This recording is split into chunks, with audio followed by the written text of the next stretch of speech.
ಆತನ ಕೃಪೆಯು ನಮ್ಮ ಮೇಲೆ ಅಪಾರವಾಗಿದೆ. ಯೆಹೋವನ ಸತ್ಯತೆಯು ಸದಾ ಇರುವುದು. ಯೆಹೋವನಿಗೆ ಸ್ತೋತ್ರ.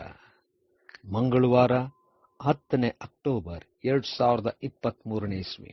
ಈ ದಿನದ ವಾಕ್ಯ ಧ್ಯಾನಕ್ಕಾಗಿ ನಾನು ಆರಿಸಿಕೊಂಡಿರುವಂತಹ ವೇದ ಭಾಗವು ಸಮುವೇಲನ ಪುಸ್ತಕ ಪ್ರಥಮ ಭಾಗ 10ನೇ ಅಧ್ಯಾಯದ 27ನೇ ವಚನ.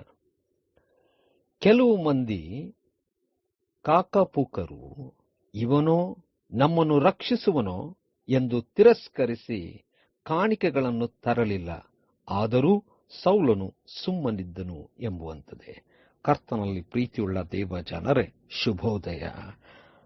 ಅನೇಕ ವಿಧವಾದಂಥ ತಿರಸ್ಕಾರ ಹೊಂದುವಾಗ ದೇವರು ತಾಳ್ಮೆಯನ್ನು ಕೊಟ್ಟು ತನ್ನ ಜನರನ್ನು ಬಲಪಡಿಸುವಂತವನಾಗಿದ್ದಾನೆ. ದೇವರ ನಾಮಕ್ಕೆ ಸ್ತೋತ್ರ ಉಂಟಾಗಲಿ. ಕರ್ತನಲ್ಲಿ ಪ್ರಿಯರೇ, ಈ ವಾಕ್ಯ ಧ್ಯಾನ ಮಾಡೋಣ. ಈ ದಿನದ ವಾಕ್ಯ ಧ್ಯಾನದ ಶೀರ್ಷಿಕೆ ಆದರೂ ಸುಮ್ಮನಿದ್ದನು.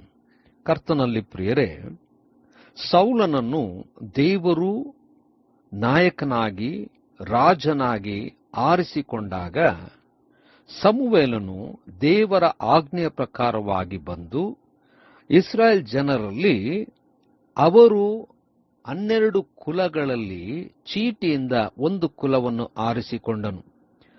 ಆ ಕುಲದಲ್ಲಿ ಗೋತ್ರದವರನ್ನು ಚೀಟಿಯ ಮುಖಾಂತರವಾಗಿ ಆರಿಸಿಕೊಂಡನು.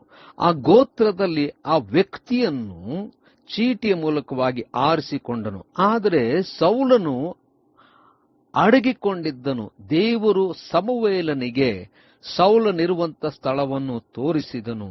ಆಗ ಸೌಲನನ್ನು ಕರ್ಕೊಂಡು ಬಂದು ಅರಸನಾಗಿ ನೇಮಿಸಿದರು. ಅನೇಕರು ದೇವರ ಪ್ರೇರೇಪಿತರಾಗಿ ಸೌಲನ ಹಿಂದೆ ಹೋದರು.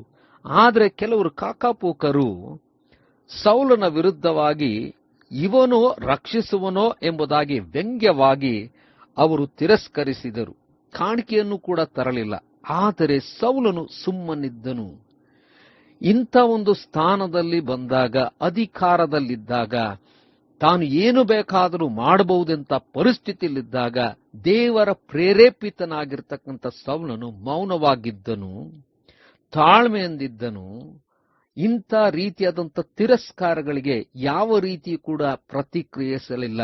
ಕರ್ತನಲ್ಲಿ ಪ್ರಿಯರೇ, ನಾವು ದೇವರು ಆರಿಸಲ್ಪಟ್ಟಂಥವರು, ದೇವರ ಕಾರ್ಯದಲ್ಲಿ ಇರುವಂಥವರು ಅನೇಕ ರೀತಿಯಾದಂಥ ತಿರಸ್ಕಾರವನ್ನು ನಾವು ಹೊಂದುತ್ತೇವೆ.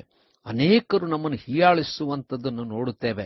ಇದಕ್ಕೆ ನಾವು ನಮ್ಮ ಅಧಿಕಾರದಲ್ಲಿ, ನಮ್ಮ ಸ್ಥಾನದಲ್ಲಿ ಇರುವಂಥ ಅಧಿಕಾರದಿಂದಾಗಿ ಯಾವ ರೀತಿಯಲ್ಲಿ ಪ್ರತಿಕ್ರಿಯಿಸ್ತೇವೆ ಅದು ಮುಖ್ಯವಾದದ್ದು.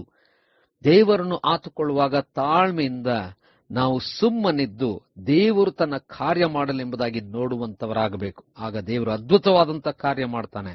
ತಿರಸ್ಕಾರ ಮಾಡಿದಂಥವರು ನಿಲ್ಲದ ಹಾಗೆ ಮಾಡುತ್ತಾನೆ. ನಾವು ಯಾವತ್ತೂ ಬೀಳದ ಹಾಗೆ ಕೈ ಹಿಡಿದು ನಡೆಸುತ್ತಾನೆ. ಕರ್ತನೆ, ದಯಮಾಡ ಸ್ವಾಮಿ, ನಿನ್ನ ಕೃಪೆಯಿಂದ ನಮ್ಮನ್ನು ನಡೆಸು.